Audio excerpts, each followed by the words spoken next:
like to provide some brief opening comments before taking questions. The United States Department of War has identified 6 American service members that were killed in action during an Iranian strike in Kuwait earlier this week. Sadly, as you are aware of, 2 of the fallen soldiers are Iowans. Sergeant Declan Cody of West Des Moines and Major Jeffrey O'Brien of Waukee. This is devastating news for their families and for our state. I had the opportunity to speak with Sergeant Cody's father and Major O'Brien's wife to not only offer my condolences, my prayers, and of course our unending support to meet any need that they may have, but to just reassure them how proud we are of their loved ones that sacrificed their life on behalf of our country. As you can imagine, they're heartbroken, and as Iowans, we grieve with them and their families. It is important at this time that we stand united as we lift these 2 families up in prayer, and of course, as we continue to pray for the strength and safety of our military at home and abroad.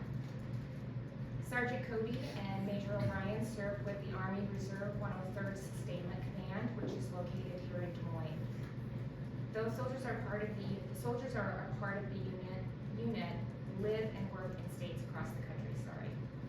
The Army Reserve is a federal component of the United States Army and serves as one part of its total operational force, providing specialized combat-ready support capabilities. Most Army reservists serve part-time while pursuing an education or maintaining civilian careers and are mobilized for missions worldwide. The 103rd was deployed to the Middle East last summer, and I had the privilege of actually attending their send-off ceremony. I think a lot of people assume that the Army Reserve and the National Guard are the same, but they are not.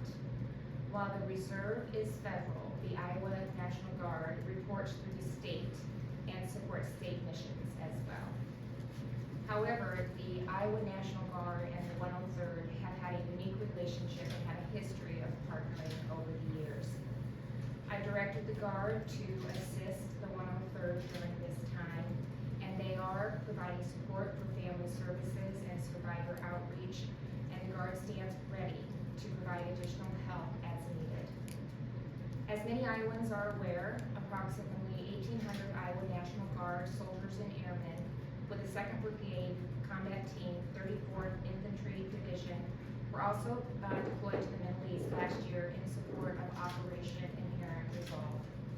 About half have now returned to the United States, and tragically, as we know, 2 of our soldiers were also lost during this deployment. Staff Sergeants Nate Howard and Edgar Torres Tovar were killed in an enemy attack on December 13th in Syria. Now, I had the opportunity to visit our soldiers in the Middle East in January, and I wanted the opportunity, first of all, to get in theater and just to show our support, the state support, and to truly express to them how grateful our state is for their service and their sacrifice. But I can tell you without hesitation that I gained so much more from them.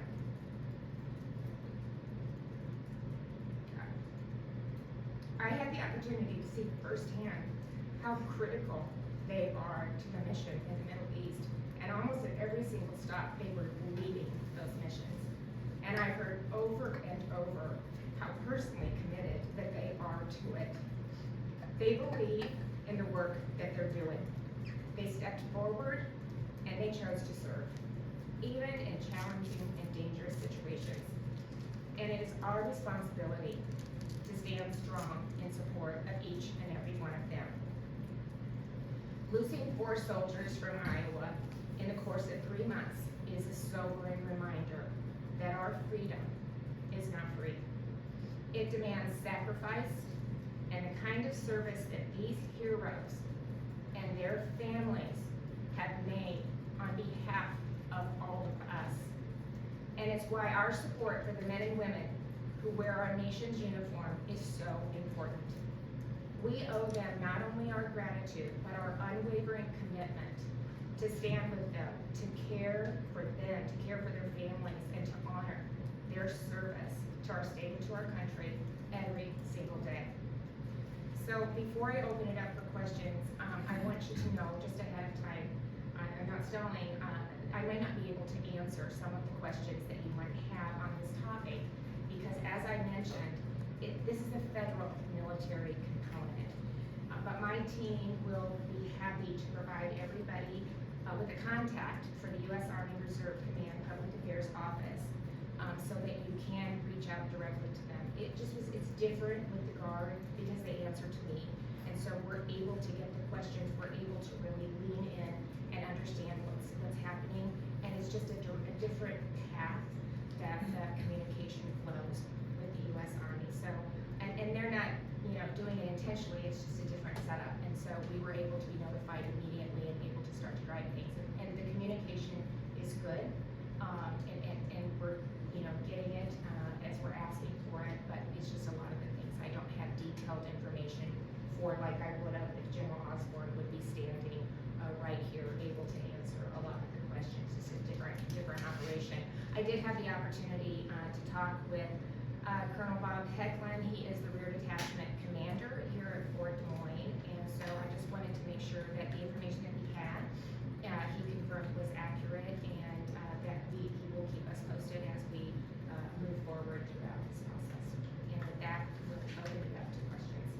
Congressman Nunn on social media announced that he had spoken to leaders at that unit and indicated there were 9 wounded soldiers from that unit transferred to a military hospital in Germany.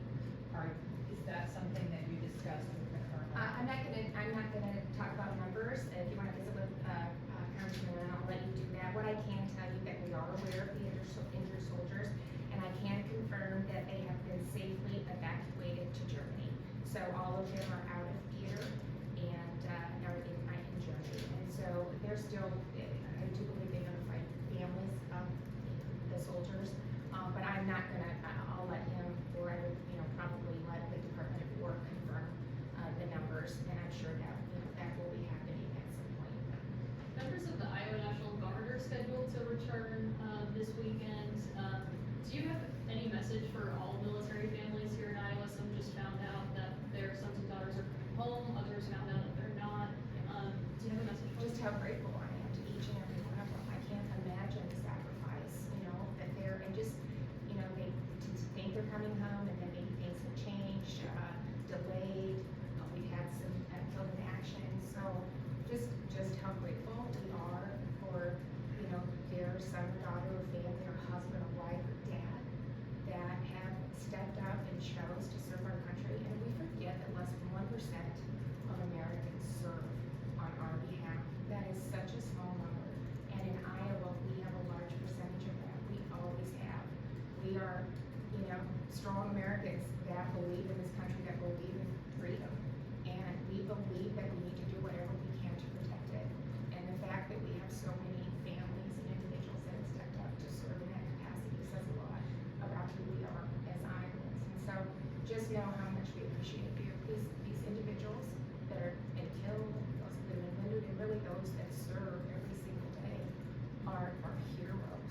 And we are so grateful to each and every one of them. And as we walk through, I will be a part of the dignified transfer like I was earlier, and so we're waiting to hear when that will be. We'll be there at every step of the way until we get those Iowans that have been killed or wounded back home. And we'll continue to provide the support that our families need to get them through this really difficult time. Governor, related maybe to that question, by the nature of your job as governor, and then by the choices you make where you reach out to families who have gone through this, how do you prepare the state for the possibility that we may see more of these as this conflict keeps going on? Well, I think, anytime they sign up and step up and serve in this capacity, it's not just in good times. They know that potentially they could be placed in theater.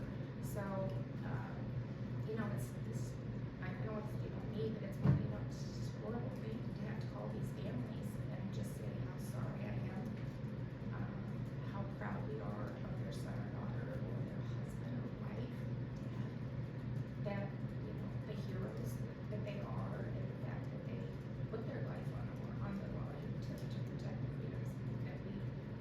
to experience every single day. And so, you know, nobody in our spent war lately, and so everybody is having those conversations. But, you know, this is, I believe in the mission right now. I think it was the right thing to do. I do. I think, you know, if you just look at what Iran has done over the last several years, and so I support what they're doing, and you know, hopefully we're in and out. I believe that is the goal of this administration. They've made it very clear. But I believe with what we were experiencing, what they have the capability of doing, you know, they didn't learn from the first lesson, so they were already actively working on creating a nuclear bomb and enhancing and developing ballistic missiles at a rapid pace. And so at some point they're going to figure out how to put a warhead on a ballistic missile that can make it not only into Europe and to the surrounding Middle East, but to America. And so, you know, they tried to negotiate, and it just wasn't successful. They weren't, I don't believe, you know, from what we're hearing, agree to the terms. You know, I haven't had any direct contact as my personal opinion, but, you know, it's not easy. You know, I don't, you know, this is the results of stepping in and doing this. But as I said, when I was over there visiting them, every soldier that I talked to believed in the mission, and they were proud to be a part of it, and believed they were doing the right thing, the ones that I talked to. When you were over there, did you have a chance to talk and learn about anything about sort of the security procedures that are in place at the bases and kind of like how they're secured? I can't really go into those details, a lot of it was confidential, and some of the updates that we were, security information, some of the updates that we were able to participate in. But, you know, something that's always front and center, I think, anytime that we have the soldiers in the theater, that's the number one priority is to keep them safe. Secretary Hegseth said at one of the briefings earlier this week, suggested that maybe the media are making too much front page news of the casualties in order to make President Trump look bad. Do you think there's been too much media coverage of these soldiers' loss, or about right, or not enough? I think we need to stand with our soldiers that are in theater right now. We're in war, and we shouldn't be second guessing that. We need to stand with our families. We need to stand with the men and women who are serving this country. We need to be supportive of them. There'll be a time to do a review, but I think what we need to be doing, what I hope I reflected in my opening comments, is we need to continue to stand united in support of our men and women that are serving, and especially until we get through this, and especially as we have men that are in theater right now. Have you spoken with the president at all? I have not. Governor, are you able to say anything else about the 9 wounded? And I'm sorry if this has already been reported, but are they also connected to Fort Des Moines? I am not at liberty to say that. Do I have any more And I on don't topic? know, to be honest. I'm trying to think back on the conversation today and remember what I can say, what I'm not, and I don't know that, to be honest. This is what I've been told that I can share, is that the wounded have been safely evacuated from Kuwait, and they are in Germany. So they are at a safe place right now. We'll take just a few off topic. Governor, Governor, this week, I covered a subcommittee hearing where officials from the Department of Human Services briefed senators on a proposal to raise a premium tax on HMOs. Yeah. And the industry says it's a 238% tax. They were wrong. increase. Their numbers were wrong, and I can get you the follow-up information. It is what we said it would be. It is a cost of about 12 million, I think, is the actual cost. They were looking at the wrong information. We verified that with, DIS, and so, they will get you the correct information, but we have provided, the correct information to the Senate and the House, as well, Mark, so. What's it with? Department of Financial. Insurance and Financial Services. Finance, yeah. I can't believe I remember to call it that. I never do, you know, as the realignment. I did, obviously, I wasn't the one that came up with the name. I just wanna be clear on that. I don't own that one, but Commissioner Owen is who was directly, and he's the one that offered, he is the one that, they would work through, and so he confirmed that those numbers were absolutely not accurate. What's the argument for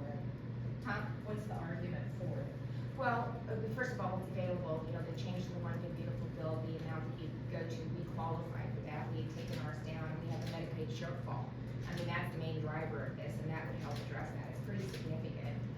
You know, we've said all along the bill was gonna come due after COVID, and it has. And so this is one of the ways, one of the options that we have, and it doesn't even take care of all of it, but to address the Medicaid shortfall. We've got a lot of steps we've gotta go through, Kay, before it's even signed off on. So I have to get the legislation passed, and then we have to send it to CMS, and then CMS has to authorize the waiver. So it's not even, if this passes the legislature, this isn't a done deal by any means. We still have a lot more work to do, which we will. And it's only it's one time. So we have to think about that as we're looking at how we continue to fund Medicaid going forward. But it is, you know, a lot of states are able, you know, the ceiling will be 3% going forward. It's been a while since I've thought about this. Will be 3% going forward, and so we can go up to that, but only for a short time lane, and then it goes back to where it was, which is 0.95. Okay, not too bad. Part of that proposal would also, cover this year's budget gap, 100% of the taxpayer relief fund. What's the reasoning for that? No, that's not my bill, and so that's a piece of legislation that's working through the legislature, so you'll have to talk to them, and It's ask part of them. that same- No, but it wasn't part of my bill. So you're So not- it was amended. No, I'm not saying that. I'm just saying I support what I put in there and what I agreed to, and some things have changed. And so we'll work through that process like we do everything else. This is no different. You know, we have a shortfall that we need to figure out, and so we'll just have to see what that looks like moving forward and what we can do to start to address it, and then how we can sustain it. Governor, the Health and Human Services Agency did not answer questions from the Legislative Services Agency regarding the impact of one of the bills that was related to public assistance programs.